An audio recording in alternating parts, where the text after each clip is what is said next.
Was sind meine Gedanken zu den Präsidentschaftswahlen hier in Amerika? Das ist das Thema des heutigen Berichts. Hey, ciao zusammen, hier herzlich willkommen zum heutigen Beitrag.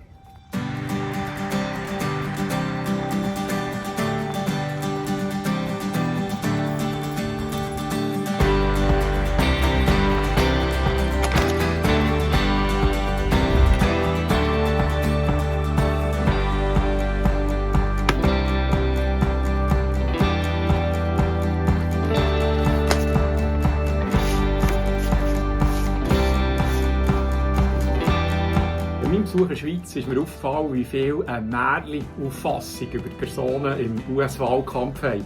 Fast alle sind der Meinung, dass der Joe Biden der besser ist und die Wahl wird gewinnen. Aber ganz so einfach ist es, glaube ich, eben nicht. Oh, ich muss die Haare ein bisschen aufbinden, wenn ich die Mama von unten sieht, so mit Fransen. Komme ich dort zusammenschissen. Das Problem von dieser weitläufigen Meinung ist, dass man sich nur von Etiketten hat informieren lassen. Und eine Etikette ist nichts anderes als der Versuch, den Inhalt von etwas möglichst positiv zu verkaufen, sodass man den eigentlichen Inhalt nicht hinterfragt. Was man unbedingt machen muss, und ich weiss, das ist halt ein bisschen mühsam, und darum macht es ja fast niemand, ist das Originaldokument oder die Originalgeschichte finden. Manchmal ist es zum Haar ausreissen, wie Nachrichten zu Schlagzeilen werden und eigentlich das Originalpapier genau das Gegenteil sagt. Ich gebe euch ein Beispiel aus der Ernährungsbranche. Nur weil auf der orangen Schüflasche steht, es sei gesund, ist das noch lange nicht so. Als ich mich während meinem Ernährungs- und Medizinstudium ein bisschen genauer informiert habe, ich erfahren, dass in einem 2,5 Dezi Glas Orangensaft etwa gleich viel Zucker drin ist wie in einem normalen Cola. Nämlich über 6 Würfel. Die Belastung für den Stoffwechsel ist etwa gleich. Mein Punkt, man muss hinter die Etikette schauen, damit man nicht zum Lautsprecher von PR-Meldungen wird. Also, ich sollte jetzt abstimmen über den nächsten US-Präsidenten. Ich zeige euch, wie ich vorgehe, um ein bisschen hinter die Etikette von diesen Parolen zu sehen. Weil über eins sind wir uns ja sicher einig. Politiker kann man auf alle Fälle vertrauen. Oder eben leider nicht. Übrigens ein Grundsatz, der jetzt in Corona-Zeiten vielleicht nicht ganz vergessen werden sollte.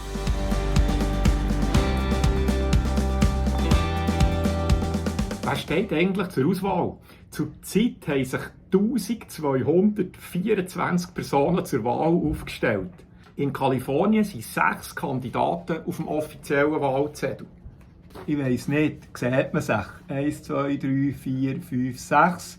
Und einen könnte man von Hang einschreiben, wenn er es nicht geschafft hat, auf offiziell draufzukommen. Wir haben den Trump, dann haben wir den Joe Biden. Als drittes der Howie Hawkins von den Grünen. Als viertens Joe Jorgensen von der Libertarian Partei, wo mir ein bisschen zu weit in Richtung Anarchie geht. Darum kommt das für mich nicht in Frage. Dann fünftens Gloria La Riva, sie ist Sozialistin. Und zurzeit muss ich ehrlich sagen, habe ich gerade ein bisschen die Schnauze voll von der Regierung, die mir dirigiert, wie ich mein Leben zu leben habe. Also habe ich die halt, tut mir leid, schon mal gestrichen. Und als sechstes Rocky de la Fuente, ein reicher Autohändler aus San Diego, der zusammen mit dem Kanye West Präsident werden will. Ich habe ein 3-stündiges Interview angehört mit denen und das hat mich jetzt nicht überzeugt. Bleiben also die ersten 3. Jetzt kommt etwas Wichtiges. Abstimmen bedeutet für mich nicht, dass ich wähle, weil mir vor der Parteileitung vor die Nase gesetzt wird. Was man muss begreifen ist, pardon, die Power, die wir haben über Politiker, ist unsere Stimme. Wenn wir abgestimmt haben, ist die Power weg. Zuerst wählen und dann schauen wir dann schon, dass unsere Wünsche umgesetzt werden, ist Utopie. Was sind meine momentanen Anliegen?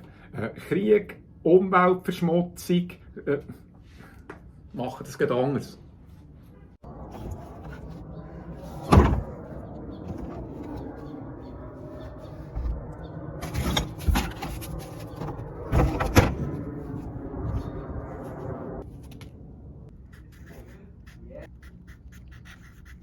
So.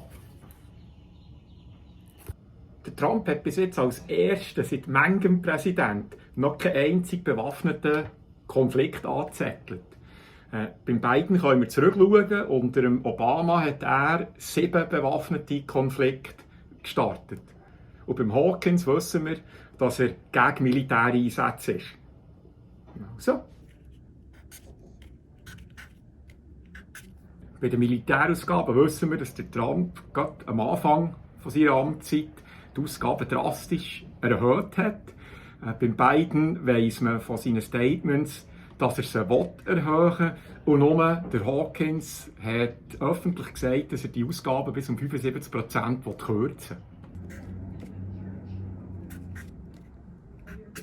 Grundsätzlich finde ich es gut, dass der Trump der Meinung ist, Amerika müsse wieder mehr selber produzieren und nicht das ganze Know-how nach Asien auslagern. Aber trotzdem bin ich frustriert über seine Wirtschaftspolitik.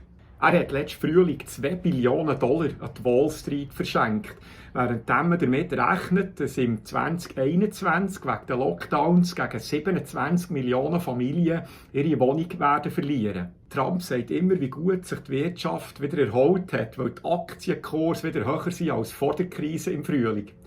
Aber das ist nur, weil ein Grossteil des Geldes nicht zu den Arbeitern geflossen ist, sondern in Aktienrückkäufe und Bonuszahlungen. Und das hat zu diesem Anstieg geführt. Etwas ganz Ähnliches ist schon passiert vor 10 Jahren unter dem Obama-Biden.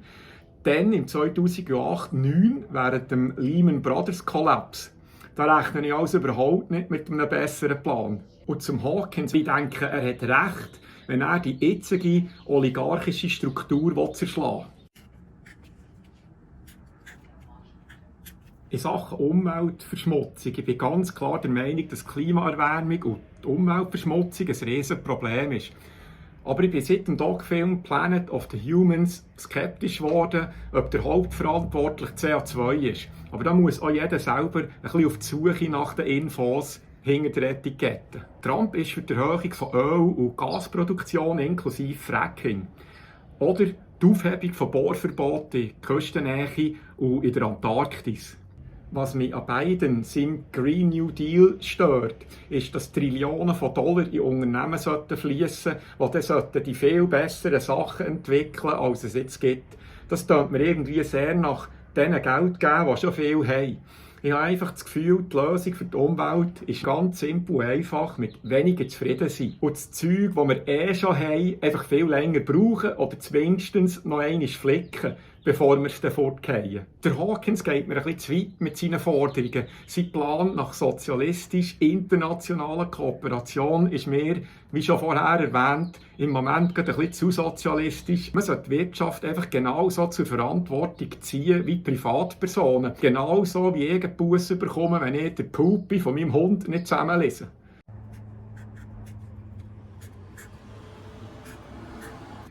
Der Trump unterstützt keine Krankenkasse für alle. Er spricht sich zwar aus für tiefere Preise in der Medizin, aber einen richtigen Plan hat man noch nicht von ihm gehört. 87% der demokratischen Wähler sind für eine Medicare for All. Nur der Herr Biden ist dagegen. Das Problem der Krankenkassen, dann zumal noch unter ihm und dem Obama, war, dass es eine Strafgebühr gegeben hat für Leute, die keine Krankenkasse hatten und die aber bis $10.000 Selbstbehalt müssen übernehmen. Die Leute haben also eine Krankenkasse müssen haben, haben sie die aber wegen dem hohen Selbstbehalt gleich nie brauchen können. Das heisst einfach mehr Profit für die Krankenkassenindustrie. Der Hawkins hat ein paar interessante Ansätze. Das Ei von Kolumbus scheint ja noch kein Land gefunden zu haben. Darum bin ich jetzt da mal vorsichtig optimistisch. Der Trump will zwar Section 230 im Communications Decency Act, der zurzeit die grossen Tech-Buden schützen, rausnehmen, aber sein Ansatz, dass die dann verantwortlich sind, für was die Leute posten, wird nach meiner Meinung nur noch zu mehr Zensur führen. Oder Biden will in etwa das Gleiche, nur halt möchte er genau die Gegenmeinung verbieten. Und einfach verbieten, wenn jemand nicht gleicher Meinung ist, finde ich jetzt nicht sehr demokratisch. Ich habe kürzlich etwas sehr Gutes gelesen. Demokratie ist das Tolerieren von Meinungen, die nicht mit der eigenen übereinstimmt. Hawkins, seine Medienreform, die die klassischen Medien aus den Fängen von Milliardären holen und somit die Medien wieder als vierte Gewalt im Staat etablieren, finde ich nicht schlecht. Da habe ich übrigens noch einen guten Doc-Film-Tipp auf Netflix, «The Social Dilemma». Es sieht also wieder ganz danach aus, als müsste wie vor 4 Jahren meine Stimme einem Aussenseiter geben. Und das Fazit vom heutigen Beitrag: Man ist, glaube ich, automatisch weniger fremdbestimmt, wenn man genau weiss, was man will.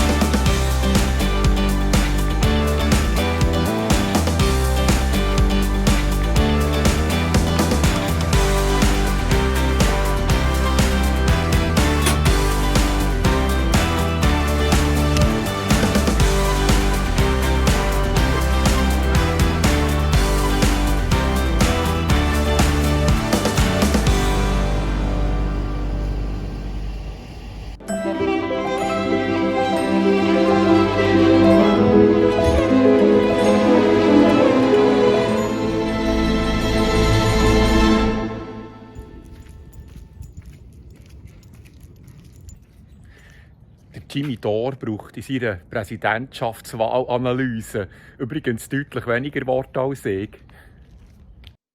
This is two right-wing, conservative, oligarch, rapacious fucking parties.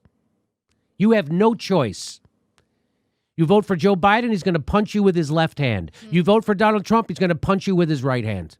You're fucked. And all those people on Twitter and Facebook virtue signaling that they're voting Biden and that makes them a better person are fucking willing tools of a rapacious oligarchy